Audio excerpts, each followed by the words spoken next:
کراچی کے شہریوں کے لیے خوشخبری، پیپلز بس سروس کے بیڑے میں مزید 30 بسیں شامل کر لی گئی ہیں۔ مزار قائد پر افتتاحی تقریب سے خطاب میں نگراں وزیر اعلیٰ سندھ مقبول باقر کا کہنا تھا کہ شہر کے 267 راستوں پر 12,000 سے زائد پبلک ٹرانسپورٹ گاڑیاں چل رہی ہیں۔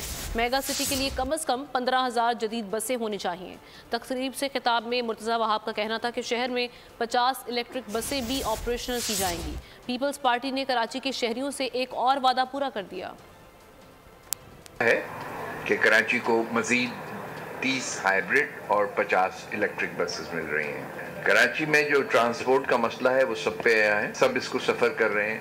ایک طرف لوگوں کو سہولت نہیں فراہم ٹرانسپورٹ کی، سستی ٹرانسپورٹ کی، سوئفٹ ٹرانسپورٹ کی، کمفرٹیبل اینڈ سیف ٹرانسپورٹ کی، دوسری طرف یہ روڈوں پہ کنجیشن کا باعث بھی بن رہا ہے۔